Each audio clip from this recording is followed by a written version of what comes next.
ఆంధ్ర బిర్యానీ ఎట్లుంటుందో కేసీఆర్ సార్ చెప్పిండు కదా, మనం ఆంధ్రలో ఏం తింటాం కానీ ఆంధ్ర బిర్యానీ ఎట్లుంటుందో కేసీఆర్ సార్ చెప్పిండు కదా, మనం ఆంధ్రలో ఏం తింటాం కానీ. కేసీఆర్ ఎక్కడ పనిచేశాడు? తెలుగుదేశం పార్టీలో కదా.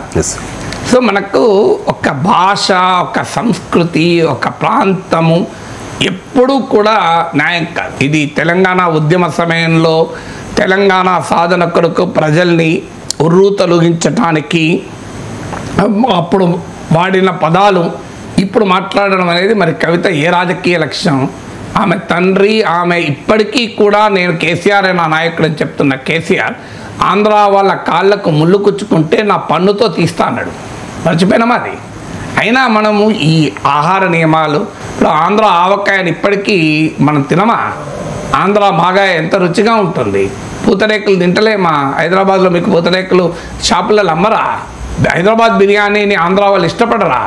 అమెరికాకు చెందిన బర్గర్లు, పిజ్జాలే క్రేజీగా తింటున్నప్పుడు ఆంధ్ర బిర్యానీ పైన కోపం ఏంటండి మీకు? ఆంధ్ర బిర్యానీ టేస్ట్ ఆంధ్ర బిర్యానీకి ఉంటుంది, మీకు తెలంగాణ హైదరాబాద్ బిర్యానీ టేస్ట్ హైదరాబాద్ బిర్యానీకి ఉంటుంది. దానికి ఏంటి ప్రాబ్లం?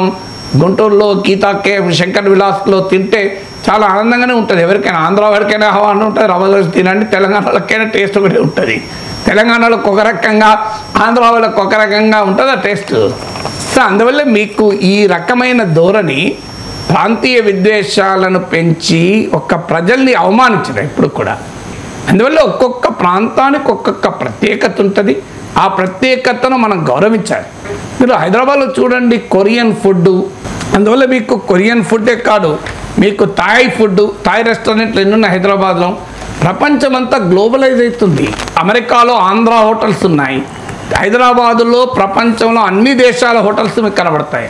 సో మనం ఇలా ఒక రాంగ్ నోషన్స్ ఎప్పుడు ఉండకూడదు. ప్రతి ఒక్కరి ఆచార వ్యవహారాల్లో, ఆహార అలవాట్లలో వాళ్ళకున్న యునిక్నెస్ వాళ్ళకు ఉంటుంది. దాన్ని ఆస్వాదించాలి, గౌరవించాలి, ప్రేమించాలి. అంతే తప్ప ఒకదాన్ని అవమానించడం అనేది ఎప్పుడు కాదు.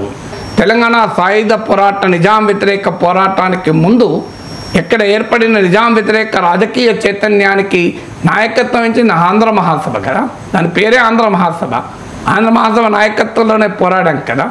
అందువల్ల ఇలా ఒక ప్రాంతం పైన హేవ్య భావము, తమ స్వార్థ రాజకీయాల కొరకు, సంకుచిత రాజకీయాల కొరకు ఎవరు సృష్టించినా తప్పే.